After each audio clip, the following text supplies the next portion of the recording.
Dice la palabra del Señor.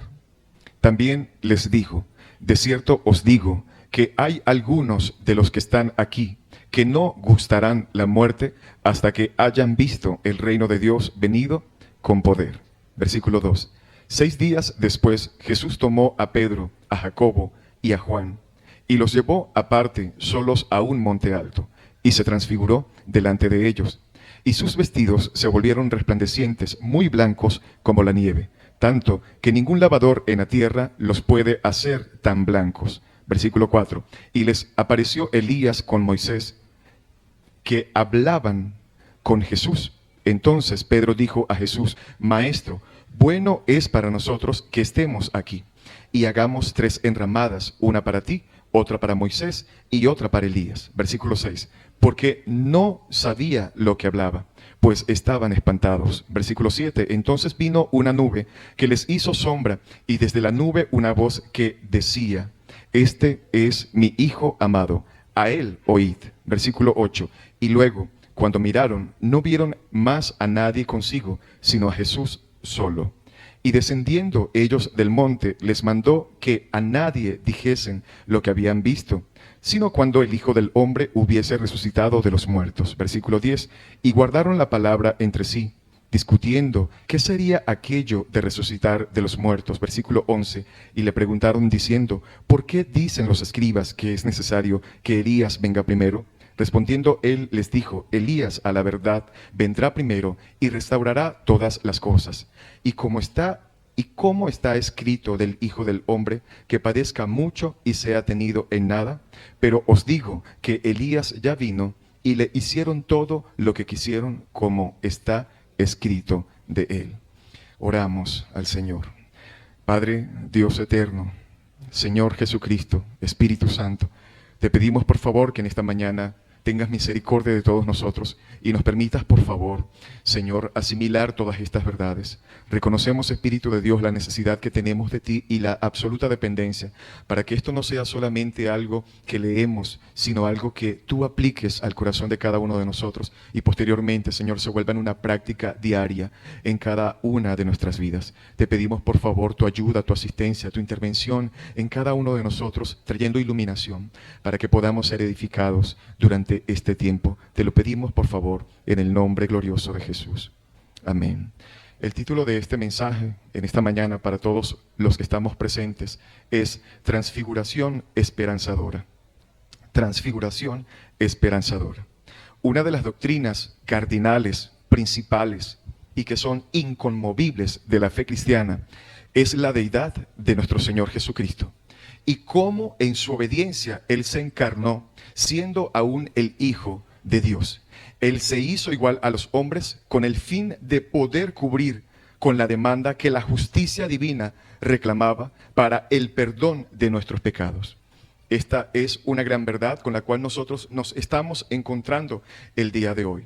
Él asumió una naturaleza completamente humana, al igual que cada uno de nosotros, excepto por el hecho de que Él nunca llegó a pecar. En Jesucristo nunca se halló pecado. De hecho, esta es la garantía y la razón principal por la cual la resurrección se efectúa. La resurrección es la aprobación de que Jesucristo era el Hijo de Dios y que no había absolutamente ningún tipo de pecado en Él. Jesús era verdaderamente Dios y era verdaderamente hombre. Es algo que debemos comprender. Su humanidad no disminuyó ni limitó su divinidad en ningún sentido. Pero de la misma manera su divinidad no dotó de poderes sobrenaturales la humanidad de Jesús. Es decir, era 100% hombre y 100% Dios. En palabras más sencillas, Jesús realmente era hombre a pesar de ser Dios y realmente era Dios a pesar de ser hombre. Esto es lo que podemos nosotros inferir en este pasaje. Esto es imposible, ciertamente, entenderlo. Es para nuestra mente finita algo difícil de comprender. Nuestra mente caída, nuestra mente finita, no puede comprender esta verdad del todo, pero esa es la clara enseñanza que vemos en el Nuevo Testamento. Jesús tenía un cuerpo humano, como el nuestro, en todas las limitaciones que eso conlleva.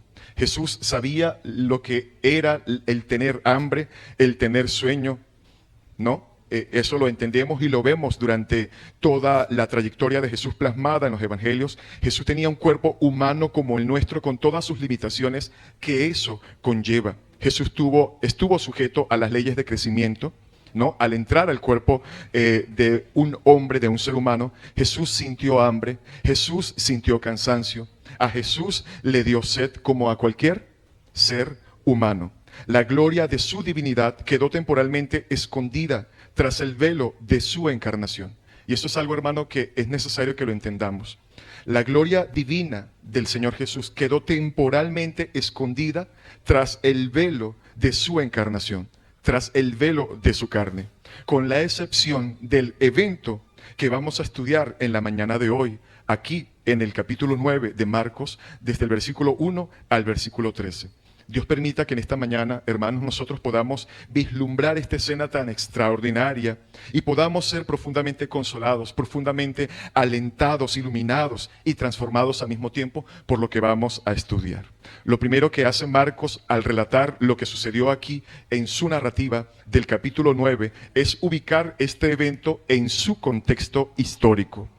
¿Cuál es el contexto histórico? Bueno, en el versículo 29 del capítulo 8, puede verificar por favor un momento, él le hace esta pregunta: ¿y ustedes quién decís que soy yo? Es allí cuando todos sabemos que Pedro, siendo iluminado por Dios mismo, hace aquella confesión y dice: tú eres el Cristo, a lo que Mateo agrega: el Hijo del Dios viviente. Es desde allí que Jesús hace el establecimiento de su iglesia. Es decir, en ese entendimiento, en esa confesión que Pedro llegó a realizar por la iluminación del mismo Dios, es que el Señor iba a comenzar a edificar la iglesia sobre todos aquellos que vinieran ante el Señor Jesús en arrepentimiento y fe. Esta iglesia que Jesús empezó a edificar desde aquel entonces y que está edificando en la actualidad, tiene como fundamento o como núcleo esta gran verdad principal que el apóstol Pedro confiesa y pronuncia con sus labios, de que Jesús es el Cristo, el Hijo del Dios viviente. Esto que Pedro creyó y que le fue dado por Dios mismo es lo que todo ser humano necesita creer y confesar en este tiempo actual para poder ser salvo, es decir, para que esa persona pueda ser añadida al cuerpo de Cristo, que es decir, la Santa Iglesia del Señor. Por eso es que Jesús dice, en esta roca, en ese entendimiento, ¿no?, que toda persona iba a tener que realizar, en esa confesión, en el creer que Jesucristo es el Hijo de Dios, en eso Él edificaría su santa iglesia. En Marcos 8:31, por favor, verifique, vemos cómo Jesús anuncia su muerte y comenzó a enseñarles que le era necesario al Hijo del Hombre padecer mucho y ser desechado por quienes, por los ancianos, por los principales sacerdotes y por los escribas, y ser muerto y resucitar después de 3 días. Era necesario que Jesús, a quien Pedro había identificado como el Cristo y como el Hijo de Dios, fuera a Jerusalén y allí perecería en manos de los líderes religiosos de Israel, que fuera muerto y que resucitara al 3er día. Porque de otro modo, hermanos, era absolutamente imposible que se pudiera pagar nuestra deuda con la justicia de nuestro Dios. Es precisamente la identidad de Jesucristo como el Dios encarnado que le da valor y significado a su muerte redentora. Es eso lo que le da ese verdadero significado, que nos redime y que nos da la oportunidad de ser llamados, hechos hijos de Dios, como lo refiere Juan 1:12. La identidad de Jesús como el Dios del universo, creador de todas las cosas, encarnado y presente ahora como el Hijo de Dios entre los hombres, es lo que le da verdaderamente un sentido a la redención que Él iba a ejecutar en la cruz, a la que Él tuvo que enfrentarse. La sangre que Cristo derramó en la cruz del Calvario puede limpiar nuestros pecados. Vuelvo a repetir, la sangre que Cristo derramó en la cruz del Calvario puede limpiar nuestros pecados, porque es nada más y nada menos que la sangre del glorioso Hijo de Dios hecho hombre, hecho carne. Solo Jesucristo, hermanos y amigo que nos visitas hoy por primera vez, solo Jesucristo, quien es Dios eterno, podía morir en nuestro lugar para darnos esa vida eterna. Solo la muerte de un ser eterno y santo podía dar lugar a la paga por nuestros pecados y así poder dar vida eterna a aquellos que creen y se entregan a Él en arrepentimiento y en fe. Solo la muerte del Hijo de Dios eterno encarnado podía darnos la vida eterna. Y es precisamente allí donde está el núcleo, la razón del Evangelio que Él mismo vino a predicar. En el versículo 32 del capítulo 8 vemos cómo Pedro empieza a reconvenirle al Señor Jesús. Satanás estaba seduciendo a Pedro para que a su vez tratara de que Jesús obtuviera la gloria, pero obtuviera la gloria ¿cómo? Sin ir a la cruz. Eso era lo que estaba tratando de hacer Pedro a través de la influencia del mismo Satanás. Querer impedir a Jesucristo o querer hacer que Jesucristo obtuviera la gloria sin la cruz o sin pasar por la cruz. Pero eso era completamente imposible. Es imposible, hermanos, para Cristo. Era imposible para Cristo que Él pudiera obtener la gloria de la cual Pablo habla en Filipenses 2. Si Jesucristo antes no iba primero, ¿a dónde, hermanos? A la cruz del Calvario. Y quiero decirles algo a todos los que están presentes en este lugar. De la misma manera como Jesucristo no podía ver la gloria, la cual Él pide que se le devuelva, hermanos, sin ir a la cruz, nosotros también debemos entender que eso aplica para quienes, para absolutamente todos nosotros, para todos aquellos que se proclamen seguidores de Jesús, para todos aquellos que se proclamen creyentes y que se consideren discípulos de Jesús. Esto aplica de igual manera para ellos. Por esa razón es que Jesús le dice no solo a sus discípulos aquel día, sino a todos aquellos que lo seguían en ese momento, en el versículo 34. Si alguno quiere venir en pos de mí, lo está leyendo, niéguese a sí mismo, tome su cruz y sígame. Nosotros siendo seguidores de Jesús, hermanos, no podemos esperar cargar una almohada impregnada con aceites aromatizantes cuando el Hijo de Dios tuvo que cargar la cruz donde Él mismo iba a ser ejecutado. Hermanos, el siervo no es mayor que su Señor. Jesús mismo dijo con sus palabras en Mateo 10, del 24 al 25, Él refirió y dijo, el discípulo no es más que su maestro, ni el siervo más que su señor. Bástale al discípulo ser como su maestro y al siervo como su señor. Si al padre de familia llamaron Belcebú, ¿cuánto más a los de su casa? Y esto lo dice refiriéndose a ¿qué? A la persecución a la cual sus discípulos se iban a tener que enfrentar, que tendrían que padecer aquellos que asumirían el llamado que el Señor Jesús estaba haciendo. Existen personas que por una mala enseñanza no están dispuestas a reconocer que su primer llamado en el Señor no es la realización de todos sus sueños, sino que su primer llamado como discípulos es la persecución. Lastimosamente en la actualidad todos sabemos que se está vendiendo un evangelio totalmente antropocéntrico y desfasado de lo que las Sagradas Escrituras enseñan, donde le prometen a las personas una especie de cruz acolchonada, capitoneada, decorada con aceites aromáticos, completamente suave, completamente manejable, ¿no? Y que muchas veces no marca diferencia en la vida de esos creyentes con la vida de las personas que están en el mundo. Hermanos, nosotros debemos entender, según lo que nos dice el Señor en el versículo 34, si alguno quiere venir en pos de mí, niéguese a sí mismo, tome su cruz y sígame. Eso nos deja claros que nuestro primer llamado de parte del Señor, hermanos, no es que tú cumplas todos tus sueños, sino que nuestro llamado es, el principal llamado como discípulos, es padecer persecución. Es llevar la cruz. Es entender que esa cruz representa la crucifixión de nuestro ego. Representa la crucifixión de nuestro yo, el cual muchas veces está entronado en nuestro corazón. El gran engaño de este siglo, y quiero que escuche esto, el gran engaño de este siglo, y que se predica casi todos los domingos, es que desde los púlpitos se le dice a la gente, ven a Cristo para que Él haga realidad todos tus sueños, todos tus deseos, para que tus problemas se acaben, para que Dios cumpla su propósito en ti. Quitando totalmente la cruz que el mismo Señor Jesús nos manda a cargar. Esa es la gran verdad.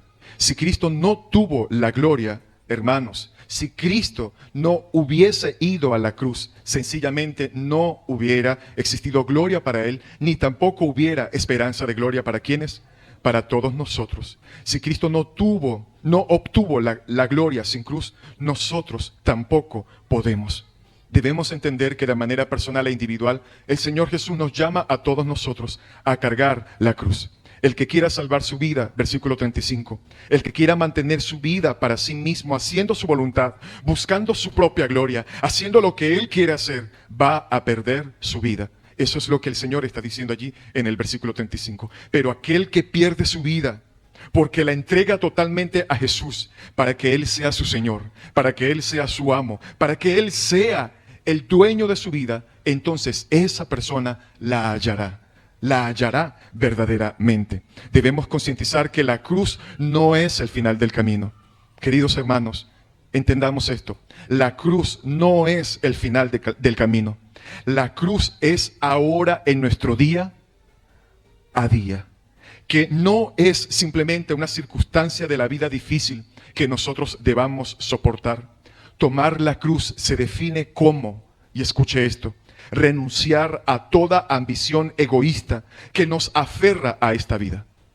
Tomar la cruz significa renunciar a toda ambición egoísta que nos aferra, que nos adhiere, que nos lleva a querer anclarnos en este sistema, a nunca querer morirnos, a amar las cosas de este mundo. Hermanos, tomar la cruz es renunciar a todo derecho de controlar nuestro propio destino. Tomar la cruz es renunciar a todo derecho de querer controlar nosotros nuestro propio destino, porque es la muerte a toda una forma de vida que nosotros llevábamos, ¿cuándo? Antes de ser seguidores ¿de quién? De nuestro Señor Jesucristo. Es saber que así como en las crucifixiones romanas, el que llevaba la cruz sabía que había perdido todo derecho a controlar su vida, porque él sabía que estaba destinado a morir. De igual manera, el verdadero creyente que toma la cruz sabe que ha renunciado al control de su vida para ser crucificado juntamente ¿con quién? Con Cristo, y ya no vivir él, sino vivir Cristo, sino que Cristo sea el que viva en esa persona. Nosotros seguimos a un Señor que fue aborrecido por el mundo. Y esto lo debemos entender y tener claros todos los que estamos en este lugar, si es que nos consideramos verdaderamente creyentes, cristianos verdaderos. Debemos entender que nosotros seguimos a un Señor que fue completamente aborrecido ¿por quién? Por el mundo, a un Señor que fue crucificado. Y los cristianos verdaderos vamos detrás de Él, detrás del Señor Jesucristo, transitando el camino que Él transitó. Él dijo, yo soy el camino, la verdad y la vida. Nadie va al Padre si no es por medio de mí. Por lo tanto, todo el que decida ir en pos de Jesús sabe que el camino del Señor Jesús es uno solo. Que la vida cristiana no es una encrucijada, una paleta de opciones que yo tengo para decidir qué quiero en mi vida. No, porque todo creyente sabe que una vez que cree en el Señor Jesucristo, muere para el mundo y ahora, de ahora en adelante, vivirá para Cristo y será el Señor el que decida todos sus caminos. No somos nosotros de una manera personal. Porque ¿cómo podemos esperar nosotros congraciarnos con el mundo que mató a nuestro Señor?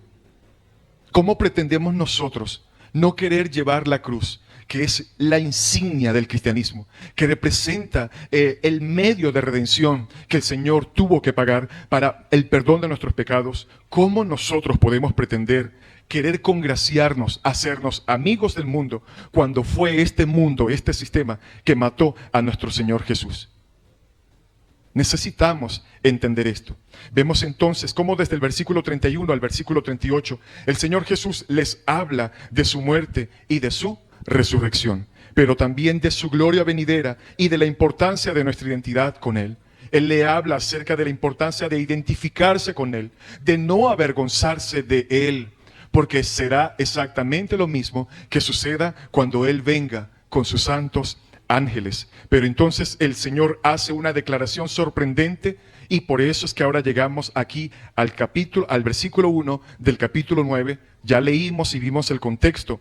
Vemos el capítulo 9, versículo 1, allí en Marcos, y esta declaración prepara el camino para la escena de la transfiguración. Y veremos por qué el Señor realizó este acontecimiento tan importante. Cristo mismo dice en Marcos 9:1, no, léalo por favor, verifíquelo. Dice, también les dijo, de cierto os digo, que hay algunos de los que están aquí que no gustarán, es decir, no probarán, no experimentarán la muerte hasta que hayan visto el reino de Dios venido con poder. Es decir, que algunos de los que estaban allí, refiriéndose de manera particular a quienes, a Pedro, Juan y Jacobo, conocido también como Santiago, iban a contemplar un destello de la dignidad que Cristo posee como Dios y como Rey, y que será plenamente manifestada al mundo cuando Él regrese en la gloria de su Padre. Y eso fue precisamente lo que sucedió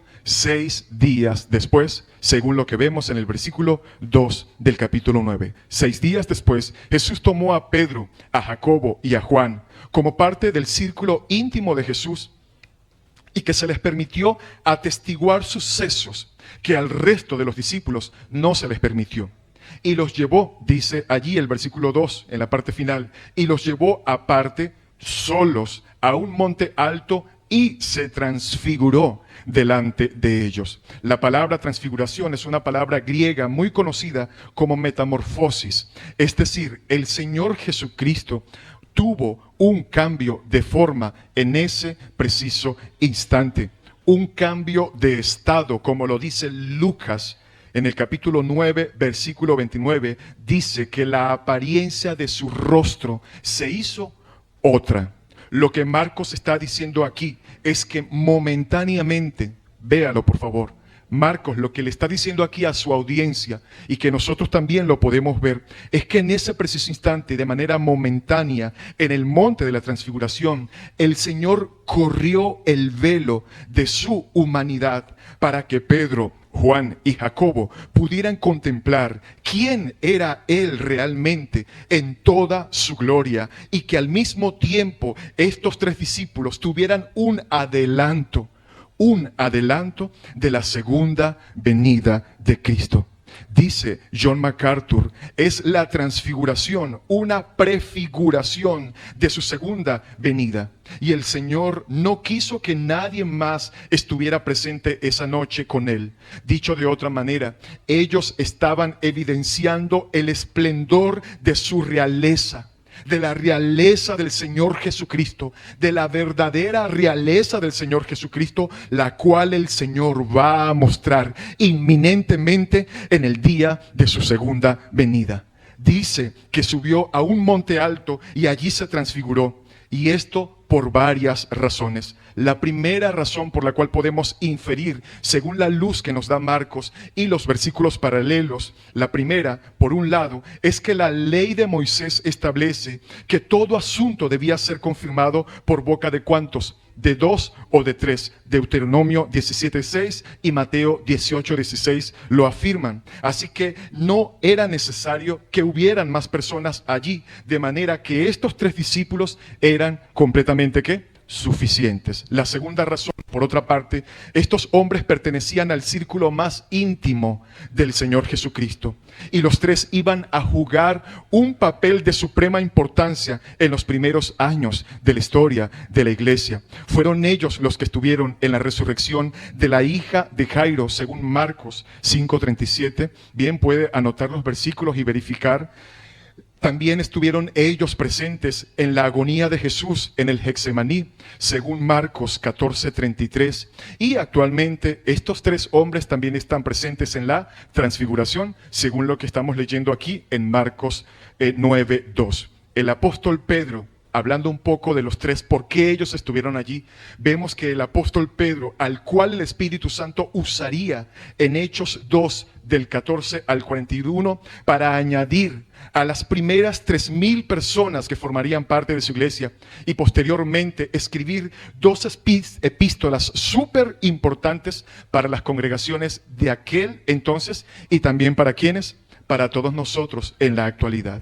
En el caso del apóstol Jacobo, también conocido como Santiago, él estuvo presente en la venida del Espíritu Santo en Pentecostés e hizo acto de presencia en los primeros años de la iglesia. La tradición también enseña, la historia enseña que fue Jacobo quien llevó el evangelio por primera vez a Europa, específicamente en España, y fue a este Jacobo a quien el rey Herodes tomó y le manda a cortar la cabeza, según Hechos capítulo 12, del versículo 1 al versículo 2. Dejando como evidencia, hermanos, que esto es lo que experimentarían los verdaderos seguidores de Cristo por causa de su fe en el Señor. Y por último, ¿quién? El apóstol Juan, que escribió 5 de los 27 libros del Nuevo Testamento. Nada más y nada menos que el evangelio de ¿quién?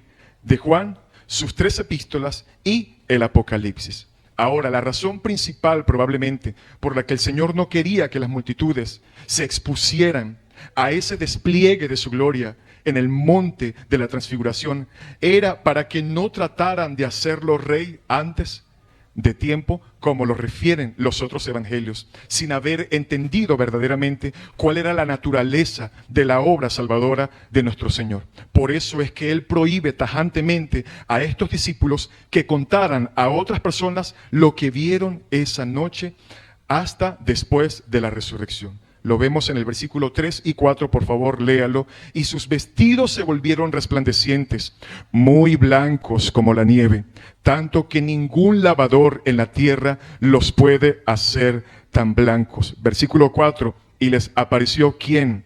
Elías con Moisés, que hablaban con Jesús. Esta escena que Marcos está describiendo aquí, hermanos, y por eso es que la Biblia es inerrante, y por eso es que el Antiguo Testamento era sombra de lo que habría de venir.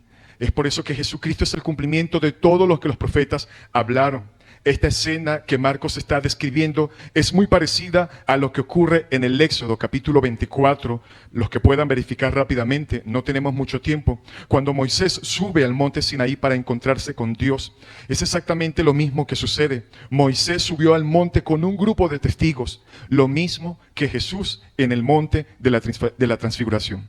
La nube de la gloria de Dios descendió sobre el monte Sinaí, lo mismo que ocurrió allí. ¿En dónde? En la transfiguración. Ellos escucharon la voz de Dios en ambos eventos. Y más adelante, en Éxodo capítulo 34 al 29, puede anotarlo, dice que la piel de Moisés, el rostro, resplandecía por haber estado ¿en dónde? En la presencia de Dios. Así que estos 2 incidentes fueron muy similares, pero con una gran diferencia, que Moisés era Moisés y Jesús es Jesús. ¿Ok? Moisés, que reflejaba, irradiaba la gloria de ¿quién? De Dios. Así como la luna refleja la luz del sol. Pero en aquel día, hermanos, en aquel día, iglesia, en el monte de la transfiguración, Jesús mostró, reflejó el poder, el esplendor de su propia gloria. Por un instante Jesús permitió que su carne humana no pudiera ocultar por completo el brillo de su gloria real y divina. Lo que ocurrió aquí no fue que vino una luz del cielo y se puso sobre Jesús. Lo que ocurrió aquí, hermanos, fue que una luz potente emanó de su propio cuerpo, emanó de él mismo. El versículo paralelo en Mateo 17:2 puede verificar, dice que su rostro resplandeció como el sol y sus vestiduras se pusieron blancas como la luz. Dice Hebreos capítulo 1:3 que Cristo es el resplandor de la gloria del Padre. Él es la imagen misma de su sustancia. Y eso fue precisamente, hermanos, lo que vieron los discípulos en el monte aquella noche. Esto es maravilloso. Años más tarde, el apóstol Pedro iba a escribir en su segunda carta del apóstol Pedro, capítulo 1, versículo 18, que ellos vieron con sus propios ojos su majestad. Y Juan el apóstol escribió en su evangelio, capítulo 1, versículo 14, el verbo se hizo carne y habitó entre quienes, entre nosotros, y vimos su gloria, gloria como el unigénito del Padre, lleno de gracia y verdad. Así que lo que los discípulos, hermanos, están viendo aquí en esta escena, lo que ellos vieron aquella noche gloriosa, no fue otra cosa que los destellos de la gloria y la majestad que solo pertenecen a nuestro Señor glorioso Salvador Jesucristo. Ahora, ¿cuál es el significado y el propósito de todo esto? ¿Por qué Jesús se llevó a Pedro, a Juan y a Santiago para que vieran eso? Para confirmar, hermanos, y fortalecer la fe de estos discípulos, que todavía no eran capaces de entender lo que Jesús les había dicho en Cesarea de Filipo 6 días atrás. ¿Y qué le había dicho 6 días atrás? Que era necesario que Él padeciera, muriera, pero también resucitara. Ellos todavía no entendían esa gran verdad. ¿Cómo es posible que Jesús fuera el Cristo, el Hijo del Dios viviente, y que al mismo tiempo tuviera que morir en una cruz? Eso era lo que chocaba en la mente de estos discípulos. Si tú eres el Hijo de Dios, ¿cómo es posible que tú vas a venir a morir en una cruz? Eso era lo que los apóstoles no podían entender. Ellos no podían entender lo que Jesús le había dicho en ese lugar. Y es aquí precisamente donde entran en escena nada más y nada menos que quienes, que Moisés y Elías. Versículo 4. Y les apareció Elías ¿con quién? Con Moisés, que hablaban con Jesús. Nosotros podemos suponer que los discípulos ya estaban espantados, ¿verdad? Nosotros podemos entender que ya hasta este entonces, por el hecho de la transfiguración de Jesús, ya esos discípulos, ¿cómo estaban? Espantados totalmente. Ellos estaban allí admirados por lo que está sucediendo cuando Jesús se transfiguró. Pero de repente, por si fuera poco, ¿qué sucede? Aparecen estos dos personajes del Antiguo Testamento hablando con Él como si fuera la cosa más natural del mundo. La pregunta es, ¿por qué Moisés y Elías? ¿Por qué Moisés y Elías? Y aquí quiero que veamos y hagamos un paréntesis y nos demos cuenta de lo importante que es esto, hermanos. ¿Por qué Moisés y Elías? ¿Por qué no aparecieron Abraham? ¿Quién más? ¿O David? ¿O por qué no aparecieron Jeremías y Daniel? Tenían que ser Moisés y Elías. ¿Por qué? Bueno, hermanos, porque estos dos hombres representan las dos grandes divisiones del Antiguo Testamento, es decir, la ley y los profetas. Fue a través de Moisés que Dios reveló la ley al pueblo de Israel en el monte Sinaí. Y Elías fue el primero de una línea de profetas enviados por Dios en el Antiguo Testamento para llamar al pueblo al arrepentimiento y a la fe. Tanto en la ley como los profetas apuntaban ambos hacia quién, hacia la persona de quién, del Señor Jesucristo. ¿Sí lo estamos entendiendo hasta este momento? El Antiguo Testamento concluye con Malaquías, todos lo sabemos, específicamente en el capítulo 4, desde el versículo 4 al versículo 6, cómo concluye el Antiguo Testamento para dar paso al tiempo intertestamentario que fueron los 400 años, ¿no? Ya hemos estudiado acerca de eso. Dice el versículo 6, diciendo a los judíos, presten atención a la ley de Moisés, y al mismo tiempo termina con esta misteriosa promesa. Eso es lo que sucede allí en el versículo 6 de Malaquías 4. Aparece este profeta diciendo a los judíos, presten atención ¿a quién? A la ley de Moisés, pero al mismo tiempo termina con esta misteriosa promesa de que Dios habría de enviar al profeta Elías antes de la llegada de ¿quién? Del Mesías, y que posteriormente se cumpliría con la aparición física de ¿quién? De Juan el Bautista, que sabemos que era ese Elías esperado, pero que ahora la presencia de Elías en el monte de la transfiguración solo podía significar una cosa: Si en los versículos anteriores ellos todavía no entendían por qué Jesús tenía que morir, todavía no entendían verdaderamente la razón del Señor Jesucristo, pues entonces el hecho de que ahora apareciera Elías, que apareciera Moisés, significaba una sola cosa, y es esta: que ya se habían comenzado a cumplir las profecías del Antiguo Testamento con respecto a la llegada del Mesías, y el reino de Dios se estaba estableciendo en la ciudad de Jerusalén. Esto es lo que encontramos hasta este momento. Los discípulos estaban muy confundidos porque Elías aparece en el monte. Ellos están esperando el reino de Dios, pero Jesús sigue hablando ¿de qué? De que él tenía que ir a morir en Jerusalén. Ellos no podían todavía conectar los puntos entre la muerte de Jesús y el establecimiento de su reino. Es importante resaltar que en Lucas 9:31, lo puede verificar, habla de que la conversación que Moisés y Elías estaban teniendo era acerca de su muerte en la cruz y de su partida. Puede verificarlo, y quiero que se tome el tiempo para esto, por favor, ya que es muy importante. ¿Qué están conversando según lo que dice el evangelista Lucas en el capítulo 9, versículo 31? ¿Están hablando de qué? De su muerte. Están hablando de que él tenía que ir a la cruz.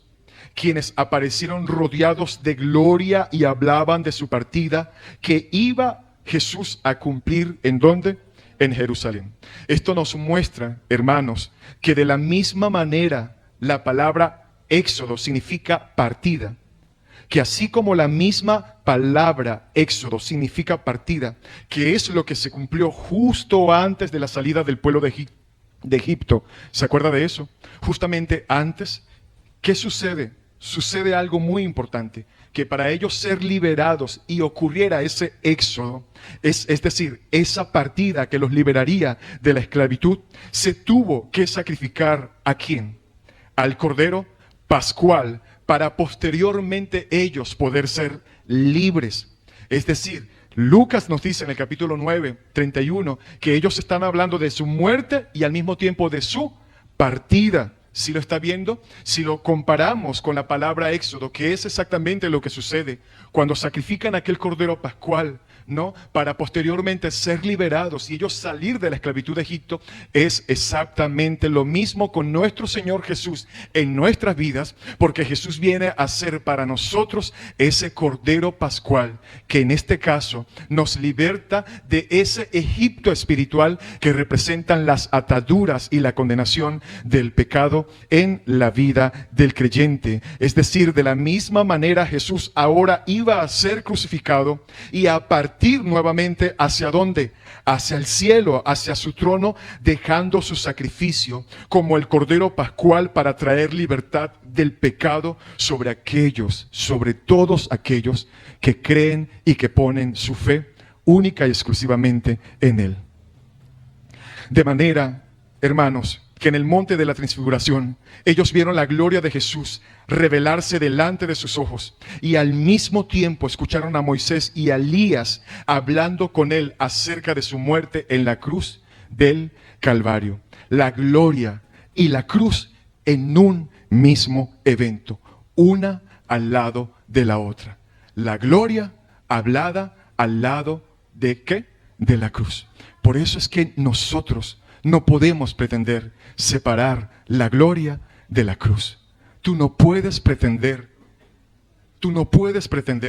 ver la gloria del Señor si no entiendes que hay una cruz de por medio. Esto es importantísimo que todos nosotros lo entendamos. Ellos tenían que entender que ese había sido el plan desde el principio. Ese había sido el plan desde el principio, que Él fuera revelado en la ley de los profetas.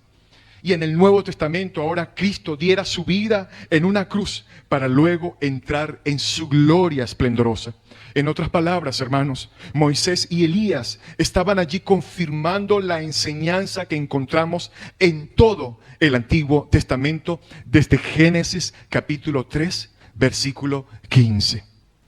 Pero increíblemente, hermanos, pareciera mentira, pero hasta este punto todavía los discípulos no pueden entender lo que está sucediendo. Versículo 5 y 6. Entonces Pedro dijo a Jesús: Maestro, bueno es para nosotros que estemos aquí y hagamos 3 enramadas, una para ti, otra para Moisés y otra para Elías, porque no sabía lo que hablaba, pues estaban espantados. Es decir, este hombre no sabía ni siquiera lo que estaba diciendo. A pesar de que Pedro ya había sido reprendido, y analiza esto, a pesar de que a él ya le habían jalado las orejas, de que ya lo habían reprendido, aparentemente Pedro quería congelar ese momento de gloria y quedarse allí. ¿Qué quería Pedro? Detener ese momento. Él quería quedarse allí, acomodarse. Y es esta la actitud acomodaticia que el ser humano tiene con relación a este mundo y aún el mismo creyente. Aquí Pedro muestra su verdadera intención y al mismo tiempo nos muestra nuestro mayor problema que todos tenemos. Y es que nosotros queremos los beneficios del Evangelio evadiendo al mismo tiempo el camino de la cruz. ¿Cuál es nuestro problema? ¿Cuál es el problema del creyente en este tiempo? Que queremos los beneficios del Evangelio evadiendo al mismo tiempo el camino de la cruz. Nosotros queremos gloria sin cruz, pero eso no solo es absolutamente imposible. Eso, hermanos, es distorsionar por completo lo que el Evangelio realmente ofrece. Y aquí yo quiero que presten toda la atención porque esto es importantísimo. Una pregunta, hermanos. ¿Cuál es el mayor beneficio que Dios nos ofrece en el Evangelio? Ok. Nuestra lógica humana nos dice el perdón de nuestros pecados. Y en parte sabemos que eso es una gran verdad. Pero el perdón de nuestros pecados no es un fin en sí mismo. El perdón de los pecados es el medio a través del cual nosotros podemos obtener de parte de Dios algo que es infinitamente mayor. ¿Y es quién? Es Cristo mismo. Es Dios mismo. Lo que el Evangelio ofrece en realidad, hermanos, ciertamente es la salvación. Pero ¿para qué es esa salvación eterna? Es para tener una comunión completamente abierta, disfrutando el destello absoluto de su gloria en su presencia por la eternidad. Es decir, lo que el Evangelio ofrece es tener comunión con Dios a través de la persona de nuestro Señor Jesucristo. Debemos entender que es tener a Cristo aquí y ahora lo más importante, porque así tenemos comunión con Dios y eso lo supera absolutamente todo. Yo le hago una gran pregunta. ¿Qué sentido tendría la eternidad sin Dios?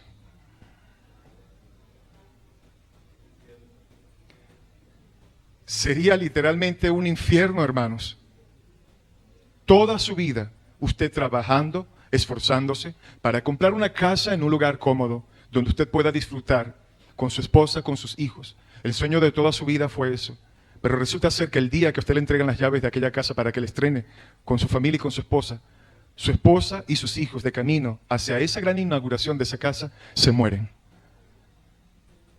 Pero ahora a usted le toca vivir en esa casa por el resto de su vida, pero sin las personas por las cuales usted tanto se esforzó. ¿Cómo se sentiría usted en esa casa, esplendorosa, hermosa, con un jardín hermoso, regando las plantas todos los días para que se mantengan pulcras y hermosas, sin tener a su esposa o a su esposo o a sus hijos a su lado? ¿De qué nos sirve a nosotros querer ir al cielo, hermanos, si no queremos tener una relación verdadera con Dios aquí, en este momento, ahora? ¿Qué queremos hacer nosotros en el cielo si aquí en la iglesia no queremos adorar al Señor? ¿Qué queremos hacer nosotros en el cielo si en la mañana ni siquiera nos tomamos el más mínimo tiempo para orar y buscar el rostro de Dios? Y lo primero que hacemos es ver qué publicó fulanito de tal en el estado de WhatsApp. Necesitamos razonar y entender esto. Hermanos, lastimosamente Pedro nos muestra la verdad. La verdad es que el ser humano quiere las cosas, los beneficios del Evangelio. La verdad es que el ser humano quiere los beneficios de Dios, pero no quiere a Dios. Quiere que la fuente de Dios, el chorro de Dios esté abierto, donde estemos bebiendo constantemente de todas las cosas que Él nos ofrece, pero no lo queremos a Él. Queremos enfocarnos en el beneficio del momento, en lo que me está llegando, pero no quiero a Jesús. Y eso es lo que lastimosamente vemos en el corazón de Pedro.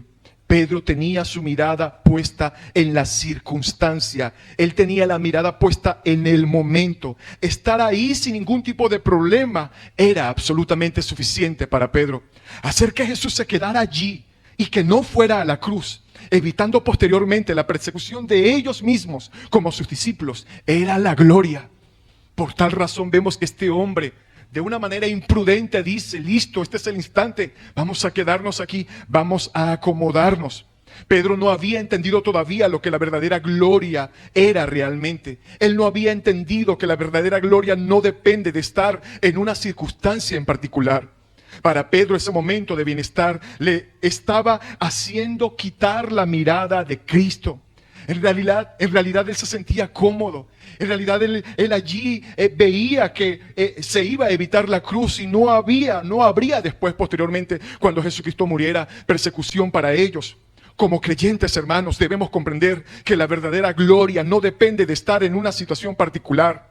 La verdadera gloria depende de estar con Jesús, estar en comunión con Él independientemente de las circunstancias. A Pedro en realidad no le importaba que Jesús estuviera en ese momento. Lo que le importaba era evadir a toda costa, a todo precio, que Jesucristo fuera a la cruz a cumplir con su propósito. Lastimosamente es algo que tendemos a olvidar, y sobre todo cuando las cosas parecen estar saliendo bien. Hermanos, es tan fácil para todos nosotros sustituir a Jesús por X o Y cosa. Esa es la verdad.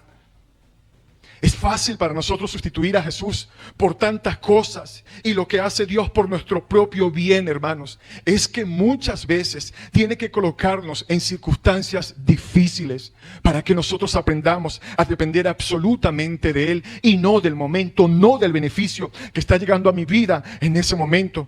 Dios tiene que privarnos de cosas que en nuestro corazón deseamos, y Él lo hace para mostrarnos que Jesús es absolutamente suficiente para nuestras vidas. Versículo 7. Entonces se formó una nube y cubriéndolos, una voz salió de la nube diciendo: este es mi Hijo amado. Este es mi Hijo amado. ¿Lo está leyendo? En el bautismo del Padre o en el bautismo de Jesús, ¿qué dice el Padre? Dice exactamente lo mismo. Cuando es bautizado por Juan, ¿cuál es la voz? ¿Cuál es la frase que sale de aquel esplendor, de aquella nube? Este es mi Hijo amado, en quien yo tengo toda mi complacencia. Este es.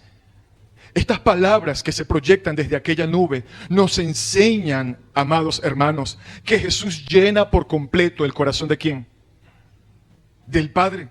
El hecho que Dios, el dueño de todas las cosas, por favor vea esto, diga: este es mi Hijo amado, en quien yo tengo absoluta complacencia, nos enseña una gran verdad, y que todos nosotros tal vez hemos leído eso y no nos hemos dado cuenta de la verdad que está allí, y hoy podemos dar gloria al Espíritu Santo por esto que nos está iluminando en esta mañana.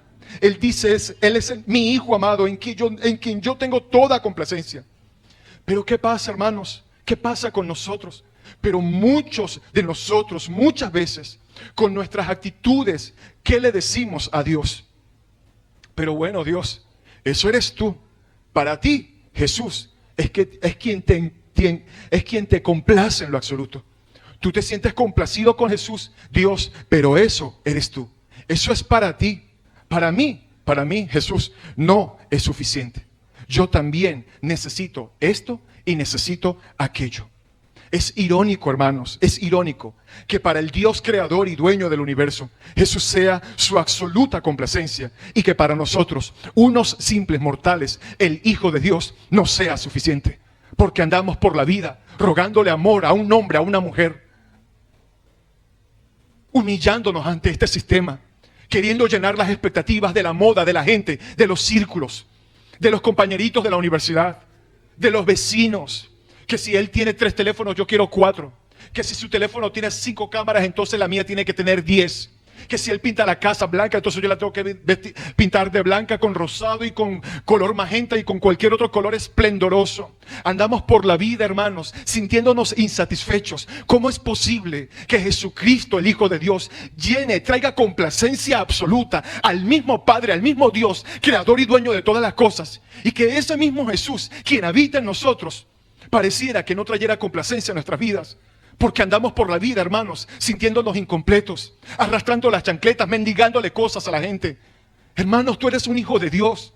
Y si el mismo Padre sintió complacencia con su Hijo, ¿cómo puede ser posible que tú, que vienes a este lugar a escuchar la palabra y que dices que eres un hijo de Dios, te sientas incompleto y digas una y otra vez, ay, pero es que no sé qué me pasa, es que hoy no amanecí así, es que hoy me siento desanimado? Hermanos, por favor, esto es un cristianismo de cartón. Es un cristianismo barato, es un cristianismo hueco que sencillamente deja en evidencia que no te has convertido verdaderamente.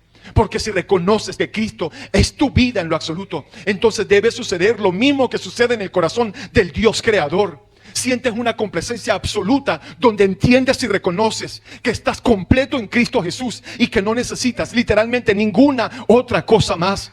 Porque vosotros estáis completos, Colosenses 2:10, en aquel que es la cabeza de todo principado y de toda potestad.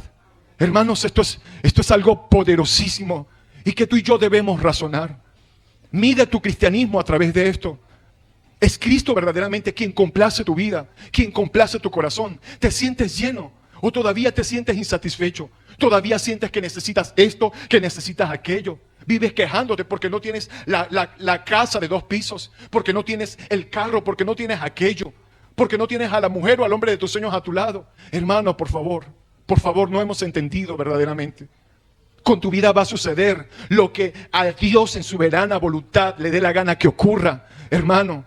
Y sea lo que Él quiera para tu vida, tú debes decir amén. Hágase conmigo conforme a tu voluntad. Esa fue la actitud de Jesús en el Getsemaní, hermanos. Y muchas veces nosotros no queremos entender esto. Necesitamos abrir nuestros ojos ante esta enorme verdad. Jesús es suficiente. Hermanos, porque todos los días decimos a Dios con nuestras actitudes que necesitamos otras cosas, porque Él no nos llena. Eso es lo que en realidad decimos todos los días con nuestras actitudes. Decimos que somos los super cristianos, los super hijos de Dios, los super ungidos, pero todos los días, una y otra vez, con la actitud inconstante, con el doble ánimo que cargamos, ¿qué estamos haciendo? Le estamos diciendo al Señor, no me siento lleno con Jesús. No me siento lleno con Jesús porque no tengo el último celular, porque no tengo tantos seguidores en las redes sociales. Y discúlpeme que siempre le toque esos temas, hermanos, pero es que la gente se desvela por eso. La gente tiene insomnio por eso. Y si no le están dando me gusta, si no le están complaciendo, entonces se sienten frustrados. Se sienten de que no pueden vivir por eso. Hermano, por favor, preocúpate verdaderamente por la aprobación de Dios, del Padre. Que el cielo pueda verdaderamente decir, he allí un verdadero hijo de Dios, he allí un verdadero creyente, he allí un verdadero discípulo. Eso es lo que nosotros necesitamos, hermanos. Por favor, ya basta de tanta inconstancia, ya basta de estarle echando la culpa, que no nací, pastor, pero es que yo no nací en una cuna de oro. Yo no nací, pastor, si yo hubiese nacido en una cuna de padres cristianos, si yo tuviera esto, si yo tuviera aquello, es que es culpa de mi mamá. Una absoluta actitud de víctima todo el tiempo, hermanos. Una actitud de víctima es la que cargamos siempre, quejándonos por esto, por ello y echándole la culpa a toda la gente. Cuando ya tienes a Cristo en tu corazón y tienes la inmensa oportunidad de que todas las cosas en Cristo Jesús sean completamente nuevas. Hermanos, 2 Corintios 5:17, todo aquel que está en Cristo Jesús, nueva criatura es. Las cosas viejas pasaron, he aquí todas son hechas nuevas. Jesús lo llena todo, en todos los aspectos. Es una desfachatez que le digamos a Dios, necesito un carro porque contigo no me siento complacido, necesito una pareja porque contigo no me siento complacido. Necesito un nuevo teléfono porque contigo no me siento complacido. Necesito fama, lujos. Necesito reconocimiento porque contigo no me siento complacido. Hermano, ¿puedes tú decir lo mismo que el mismo Dios, creador y dueño de todas las cosas, dijo en aquel día? Este es mi hijo en el cual yo tengo absoluta complacencia. ¿Puedes tú en este momento razonar dentro de ti y renunciar ya de una vez por todas a esa actitud de sentirte incompleto? De sentirte como que, ay, es que no me llaman, es que nadie me visita, es que esto, es que aquello, es que lo otro. Hermano, por favor, ¿puedes tú decir en este momento, este es Jesús, mi Salvador, mi Señor, mi Redentor, en el cual tengo absoluta y completa complacencia? Llévese eso, hermano, y razónelo, por favor. Y se lo pido en el nombre del Señor. ignoramos la lectura de su palabra, negociamos nuestro tiempo de oración por el más mínimo entretenimiento, porque con Jesús no nos sentimos complacidos. Esa es la razón por la cual no lees la palabra en la mañana. Esa es la razón por la cual tus prioridades son otras. Esa es la razón por la cual, aún levantándote a las 3 de la madrugada, prefieres agarrar el teléfono y comenzar a revisar ese perol que ponerte a orar. Hermano, esto es contigo y esto es conmigo, esto es con todos los que estamos en este lugar. Necesitamos ver la verdad de lo que esta palabra nos dice. Esa voz que se escuchó en el bautismo es la misma que escuchamos ahora en este monte. Es la misma nube que descendió sobre el monte Sinaí en los días de Moisés. Esa misma nube que cubrió el tabernáculo, la Shekinah, que cubrió el templo en el Antiguo Testamento. Esa misma nube envolvió a los discípulos esa noche en la transfiguración. Y desde la nube ellos escucharon al Padre señalando a Jesús como a su Hijo amado y como su revelación final. Versículo 7, por favor. Y al final dice, a él oíd. Estas palabras representan una reprensión ¿para quién? Directamente para Pedro, pero al mismo tiempo es una fuerte declaración sobre la autoridad absoluta de Jesús como profeta del nuevo pacto y como el que lo revela, como el que tenía la autoridad para revelar el nuevo pacto. Estas palabras hacen eco de lo que dice Deuteronomio 18:15, que identifican a Jesús como el gran profeta. Esto nos enseña que el mensaje del Evangelio es decir las palabras de ¿quién? De Jesús. Que el mensaje del Evangelio, amado, es decir las palabras de Jesús. Que es lo más importante para ¿quiénes? Para la salvación de los pecadores. La esencia del mensaje del Evangelio está en replicar, en proclamar las palabras de nuestro Señor Jesucristo. El hecho de que ya Moisés y Elías no estaban en escena nos dice que lo que ellos hablaron ya se había cumplido ¿en quién? En Cristo Jesús. Por lo tanto, son las palabras de Cristo el clímax de toda la revelación en el plan redentor de Dios. Esto no deroga al Antiguo Testamento, ya que este sigue siendo sumamente importante porque nos lleva de la mano hacia la persona de ¿quién? De Jesucristo, porque es la palabra de Dios inspirada. Eso es lo que le dice Pablo a Timoteo en la segunda carta, capítulo 3, del versículo 15 al 16. Le dice Timoteo, recuerda la escritura que tú aprendiste ¿desde cuándo? Desde niño. Y obviamente se refiere, hermanos, ¿a qué? Al Antiguo Testamento, porque cuando Timoteo era un niño, el Nuevo Testamento no estaba escrito. Le dice Timoteo, recuerda las escrituras que tú aprendiste desde niño, las cuales te pueden hacer sabio para la salvación por la fe que es en Cristo Jesús. ¿Qué es lo que hace el Antiguo Testamento, hermanos? ¿Qué es lo que hace el Antiguo Testamento? Apuntarnos hacia ¿quién? Hacia Jesús. ¿Qué es lo que hace el Antiguo Testamento? Llevarnos a Jesús. Ahora, increíblemente, los discípulos todavía no lo entienden. Versículo 9 y 10. Y descendiendo ellos del monte, les mandó que a nadie dijesen lo que habían visto, sino cuando el Hijo del Hombre hubiese resucitado de los muertos. Versículo 10.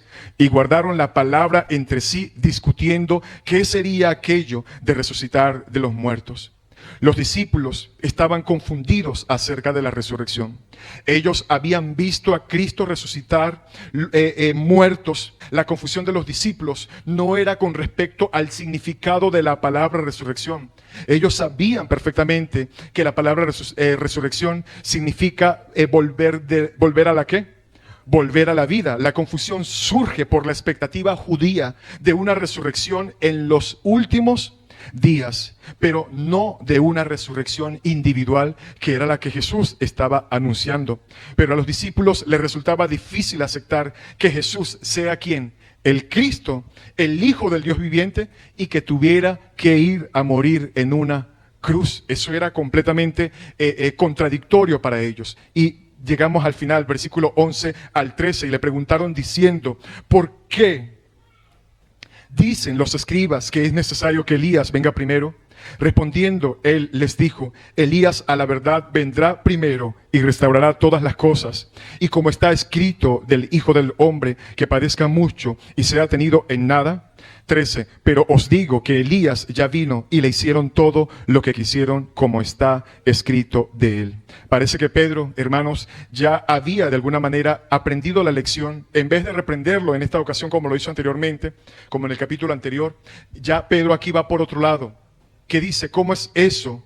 ¿Qué pregunta? ¿Cómo es eso de que Elías debe venir primero? Ya parece que él como que estaba agarrando un poco más de luz. ¿Cuál es el punto de esta pregunta, hermanos? La pregunta que ellos están haciendo de forma velada, porque lo están haciendo de manera velada, ¿no? Es ¿por qué tú sigues insistiendo en el hecho de que vas a morir si acabas de reconocer que tú eres el Cristo y Elías ya vino? ¿Sí lo está viendo? No se supone que nosotros debemos ir a Jerusalén no a morir, sino a ¿qué? A reinar. Porque si tú eres el Hijo de Dios, si eres el Mesías prometido, entonces se supone que no debes ir a la cruz, debemos ir a reinar.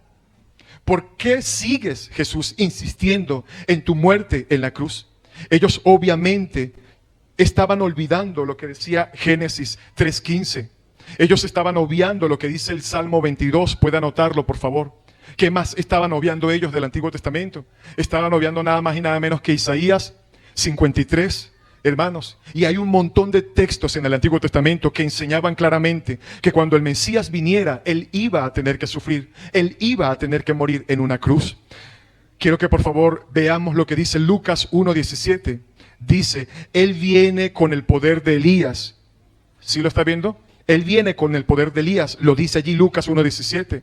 Y de hecho en Lucas 1 se cita el texto de Malaquías. Dice, Él volverá el corazón de los padres hacia los hijos. O sea, Elías va a venir en la persona de Juan el Bautista. Y eso vemos que se cumplió.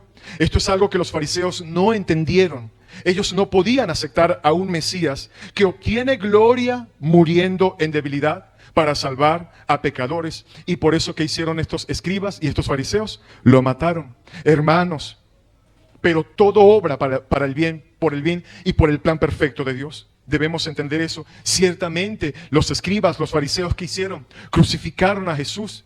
Pero ciertamente, ¿qué sucede también? Todo lo que Dios permite, todo el plan perfecto de Dios, siempre obrará para bien. Lo increíble es que al matarlo, cumplieron todo lo que había sido profetizado sin ni siquiera ellos haberlo entendido. Los discípulos tenían un problema similar, pero ciertamente los discípulos tenían un corazón no como el de los fariseos, tenían un corazón totalmente diferente. Ellos confiaban en Jesús, aunque no entendieran del todo lo que Él les había estado enseñando hasta ese momento. Y cuando Jesús entonces resucita de los muertos, después de haber sido crucificado, repentinamente todas las piezas del rompecabezas comenzaron a caer ¿en dónde? En el lugar donde tenían que caer. Las piezas cayeron en su lugar. Y es allí donde los discípulos comienzan a entender muchas cosas. Hermanos, la verdad es que nosotros somos iguales a estos discípulos. Esa es la verdad. Nosotros somos iguales a los discípulos muchas veces. Y nos cuesta entender muchas cosas. Pero gloria a Dios, porque Él tiene paciencia con nosotros. Y como Dios en medio de nuestra debilidad nos usa aún en medio de esa debilidad, ¿qué hace el Señor? Nos usa para fines gloriosos. Y eso, hermano, ¿quién fue el que cometió estas imprudencias? Todos sabemos que fue ¿quién? Pedro, ¿no? Pero vemos que Dios aún en su misericordia usa a aquellos de los cuales Él tiene paciencia, como lo hizo con el apóstol Pedro. Veamos lo que escribió Pedro, conocido ahora no como el simple Pedro, sino nada más como ¿quién? Nada más y nada menos como ¿quién? Como el apóstol Pedro, acerca de esa noche en la transfiguración. Veamos lo que Pedro ahora escribe acerca de esa noche. Segunda de Pedro 1, 16, 18. Porque no os hemos dado a conocer el poder y la venida de nuestro Señor Jesucristo siguiendo fábulas artificiosas, sino como habiendo visto con nuestros ojos su majestad.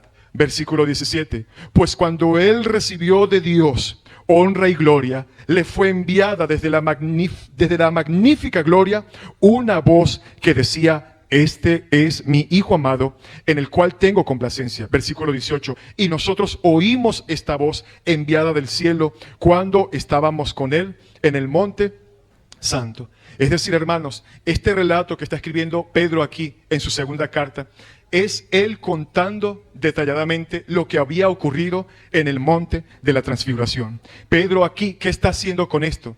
Pedro, en esta carta, lo que está haciendo es fortaleciendo la fe de sus lectores de una manera muy similar a la forma como Jesús fortaleció la fe de ellos, dándole un vistazo de lo que va a ocurrir al final de la historia cuando nuestro Señor Jesucristo venga por segunda vez.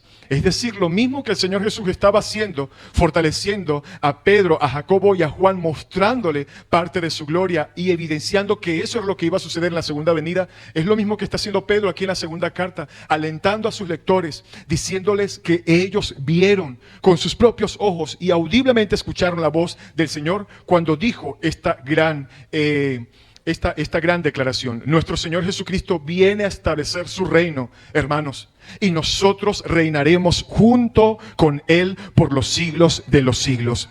Esto no es un mito, esto no es una fábula, esta es la verdad más relevante y absoluta y que sostiene, es el eje que sostiene este planeta. No hay otra razón por la cual este planeta todavía exista. No hay otro motivo y otra razón. Hermanos, es simplemente Dios dando oportunidad para que el que no se ha arrepentido se arrepienta y reconozca sus pecados delante del Señor. Dice Pedro, porque nosotros fuimos testigos que oculares de su majestad. Eso fue lo que ellos vieron en el momento de la transfiguración. Es decir, un adelanto de la segunda venida del Señor Jesucristo. Eso es lo que dice Marcos en el versículo 1 del capítulo 9. En verdad os digo que hay algunos de los que están aquí que no probarán la muerte hasta que vean el reino de Dios. Ellos fueron testigos auditivos porque ellos escucharon claramente la voz de Dios atribuyéndole a Jesús honor y gloria. Dice Pedro en el versículo 17, y eso debía ser suficiente para que ellos pudieran enfrentar las pruebas que les iban a venir a todos los apóstoles. Con la excepción, sabemos, de Juan, ¿no? Todos murieron martirizados a excepción de Juan. Alguien puede decir, bueno, pastor, pero es que yo nunca he tenido ese tipo de experiencias. Yo no he tenido una experiencia como esa para entonces yo sentirme alentado, para yo sentirme fortalecido. Porque mi fe muchas veces se tambalea, pastor, en ocasiones. Pero escuchemos entonces, hermanos, lo que Pedro sigue diciendo a partir del versículo 19 allí en la segunda carta. Tenemos también entonces la palabra que profética, léalo, tenemos también la palabra profética más segura, a la cual hacéis bien en estar atentos, como a una antorcha que alumbra en lugar oscuro, hasta que el día esclarezca y el lucero de la mañana salga en vuestros corazones. Lo que Pedro nos está diciendo aquí es que el evento de la transfiguración apunta hacia el futuro para poner un sello de aprobación sobre lo que se reveló en el pasado y así fortalecer la fe en el presente, para fortalecer nuestra fe en este tiempo presente. Es decir, hermanos, aquí Pedro está relatando la transfiguración y diciéndoles, nosotros fuimos testigos, vimos todo eso, pero ahora tenemos la palabra profética más segura. Tenemos su palabra, la cual nos sirve de alimento, a través de la cual nos podemos fortalecer en este tiempo presente y que nos sirve para enfrentar cualquier situación. Es decir, la palabra profética del Antiguo Testamento es absolutamente segura porque es una revelación absoluta de Dios. Notemos lo que dice por favor el versículo 20, entendiendo primero esto, que ninguna profecía de la Escritura es de interpretación privada. Lo que le está diciendo es que ninguna profecía de la Escritura vino como una decisión personal del profeta que lo escribió, sino que versículo 21, porque nunca la profecía fue traída por voluntad que humana, y aquí está esta gran verdad, sino que los santos hombres de Dios hablaron siendo inspirados por el Espíritu Santo. Y esto es poderosísimo, amados hermanos. El Antiguo Testamento es seguro. ¿Por qué? Porque fue inspirado por Dios. Sin embargo, el evento de la transfiguración, y presta atención acá, confirma todavía más las escrituras del Antiguo Testamento de una forma más espectacular, más sorprendente, porque ellos vieron un adelanto de la gloria del Mesías, de la que hablaron ¿quiénes? Los profetas del Antiguo Testamento. Y esto es importantísimo. Es decir, ustedes pueden descansar confiados en las promesas de Dios, aun cuando tengan que atravesar momentos de dificultad. Eso es lo que está diciendo aquí Pedro. Es la contemplación de la gloria de Cristo en las Escrituras lo único que puede fortalecer nuestra fe en medio de las pruebas, y es lo único que puede ayudarte en tu lucha contra el pecado. Hermanos, así como Pedro alentó a su audiencia, así como Jesucristo alentó a sus discípulos acerca de su segunda venida, nosotros tenemos en este tiempo la palabra de Dios, que de igual manera tiene el poder absoluto para poder darnos el alimento, para poder darnos la fortaleza en nuestra fe, en medio de cualquier prueba, en medio de cualquier adversidad, hermano, y en medio de tu lucha contra el pecado. Darle prioridad a la palabra de Dios en nuestra vida como creyentes es algo sumamente vital, y que no podemos tomarlo como algo trivial, ni siquiera cometer el error de llegar a negociar. Hermano, la palabra nos llama a leer su palabra. Pedro nos llama a que afirmemos nuestra vida en la palabra profética más segura. Hermanos, necesitamos alimentarnos. Si tú no te alimentas de la palabra de Dios, tu cristianismo va a ser sencillamente algo superficial. Necesitas diariamente alimentarte de la palabra de Dios, entender que la palabra de Dios es el elemento más seguro y vital para edificar nuestras vidas. Necesitamos comprender esto, entender que no necesitamos nuevas revelaciones en este tiempo, porque la palabra ya es absoluta, ya es completa y es totalmente inerrante. Hermanos, no necesitamos, la iglesia no necesita en este tiempo nuevas revelaciones de nuevos profetas, porque eso sería decir que lo que en Cristo se cumplió, lo que Jesús habló es incompleto. Es decir la desfachatez de que el Espíritu Santo se equivocó y que lo que Él reveló no es suficiente. Hermanos, la palabra de Dios es absoluta y es completa, y es en esta palabra en lo único que tú y yo necesitamos y debemos edificar y arraigar nuestras vidas. Tú no vas a poder enfrentar los problemas de la vida a menos que tengas tus ojos colocados en la gloria de Jesús. Y aquí ya entramos en la parte aplicativa. Tú no vas a poder enfrentar los problemas de la vida a menos que tengas tus ojos colocados en la gloria de ¿quién? De Jesús. Tú no vas a poder luchar contra las seducciones del mundo. Tú no vas a poder luchar con las ofertas que el mundo te hace a menos que tú las compares con la hermosura de Jesús. A menos que compares lo que el mundo te ofrece con la hermosura de Jesús. Hermano, ¿y cómo queda todo aquello que el mundo nos ofrezca comparado con el glorioso Señor Jesucristo? ¿Cómo va a quedar? Sencillamente, hermanos, como lo dijo el apóstol Pablo, como basura de la cual me desprendo. Ahora tomo todas las cosas por basura, por el hecho de ¿qué? De asirme, de ganar a Cristo, de ir en pos de Cristo. Hermanos, a menos que tú pongas delante de el Señor Jesucristo las cosas que este mundo te ofrezca, para que veas para dónde se va a ir el peso de la balanza, si no haces eso, tú te vas a terminar vislumbrando por la fama, los aplausos y los reconocimientos que los hombres te dan. No hay nada que pueda compararse a nuestro Señor Jesucristo en nuestras vidas. Necesitamos poner nuestra mirada en la gloria de Cristo. Es poner tu mirada en la gloria de Cristo lo que hará que no cambies la gloria de Dios por la basura que este sistema te ofrece. En resumen, lo que ellos vieron esa noche en el monte de la transfiguración, la gloria y la majestad de aquel en quien tú y yo hemos creído, eso fue lo que ellos vieron. El que prometió estar junto con nosotros todos los días hasta el fin del mundo, y que regresará inminentemente, inevitablemente. Jesucristo vendrá por segunda vez. Ahora, hermanos, hay algo muy impactante, y es que ellos no murieron al ver la gloria de Dios aquella noche. Y quiero que analicemos esto. Nadie podrá ver la gloria de Dios, hermano, y quedar vivo. Pero aquí vemos que hay algo muy importante. Ellos no murieron al ver la gloria de Dios aquella noche. Y aquí aprendemos algo. Solo a través de la intervención vicaria de Cristo es que nosotros podemos estar en la presencia de Dios. Hebreos 14:16 nos dice que ahora podemos acercarnos confiadamente ¿a dónde? Al trono de la gracia para hallar gracia y misericordia para nuestro oportuno socorro. Así que esto nos enseña que Pedro, Juan y Santiago estuvieron en el monte y vieron la gloria de Dios y no murieron porque Jesús estaba allí presente como el único intermediario entre Dios y los hombres. Es por Jesús que tú y yo podemos entrar en la presencia de Dios. Es por Jesús que tú y yo tenemos la esperanza de la resurrección y podemos estar un día en su gloriosa presencia por la eternidad. Lo que esto nos dice es que por medio del Evangelio de Cristo nosotros somos capacitados por el Espíritu Santo para ver la gloria de Dios por medio de la fe en una forma 1000 veces más esplendorosa que la que vio Moisés en el monte Sinaí. Hermanos, es por eso que lo que Pablo dice en 2 Corintios 4:6, porque dice Dios que mandó que de las tinieblas resplandeciese la luz, es el que resplandeció en nuestros corazones para iluminación del conocimiento de la gloria de Dios en la faz de ¿quién?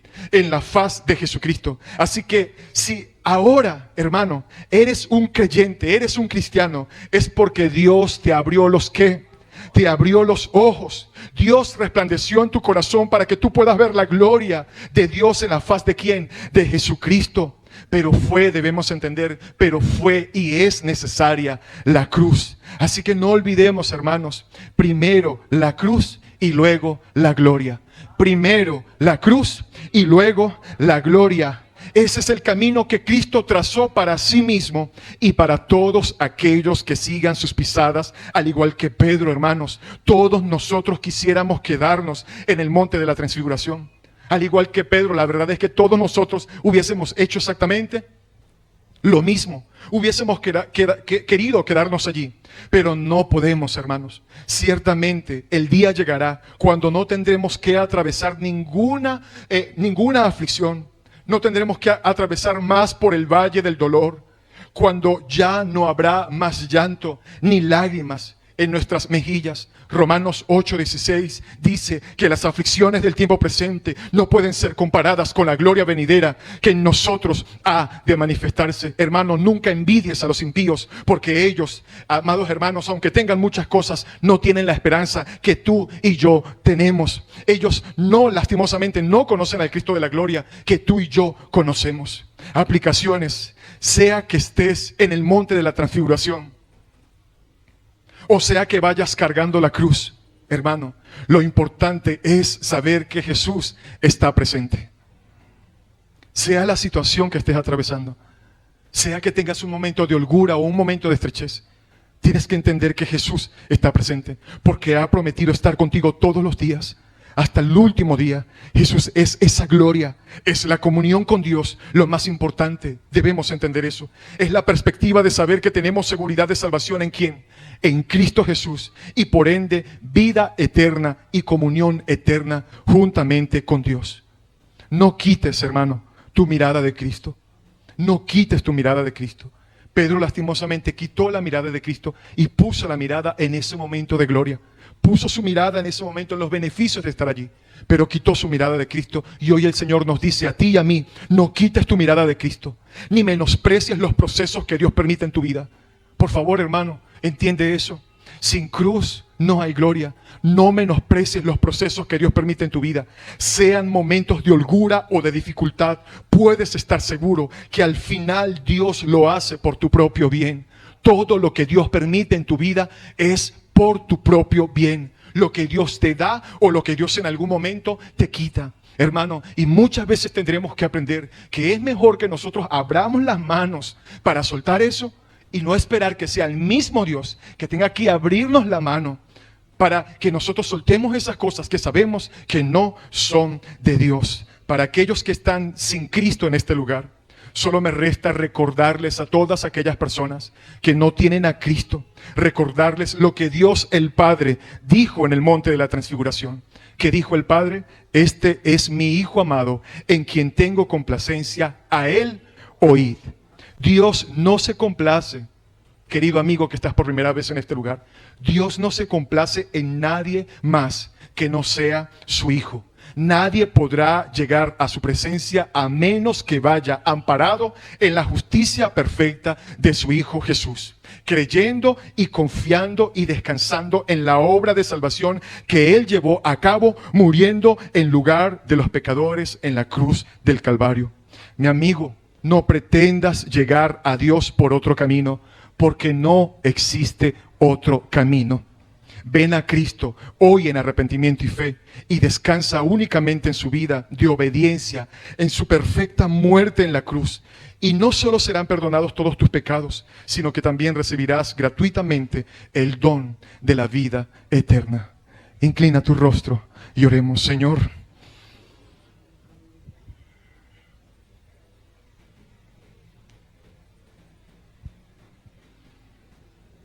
sinceramente, cada vez más nos admiramos de tu gloriosa misericordia. Cada domingo, Señor, una y otra vez vemos cómo tú nos hablas a través de tu palabra. Una y otra vez vemos, Señor, cómo tu misericordia esplendorosa y grandiosa e indescriptible por nuestra mente finita, Señor, nos rebosa y nos aplasta. Nosotros hoy simplemente podemos decirte gracias, Señor. Gracias por tan inmensa misericordia para con todos nosotros. Hoy reconocemos lo indignos que somos de la salvación y que solamente en Cristo Jesús, Señor, podemos tener un descanso para una vida eterna. Por favor, ayúdanos a todos los que estamos presentes en este lugar, sea que tengamos tiempo en el Evangelio o que estemos llegando hoy por primera vez, Señor, escuchando por primera vez estas palabras. Te pedimos, por favor, ayúdanos. Abre nuestros ojos verdaderamente, Señor, en esas áreas de nuestra vida donde muchas veces estamos equivocados. Andamos por la vida, Señor, creyéndonos dignos, vociferando de nuestros logros, que sencillamente son como trapos de inmundicia delante de ti. Padre, por favor, permítenos ser humildes.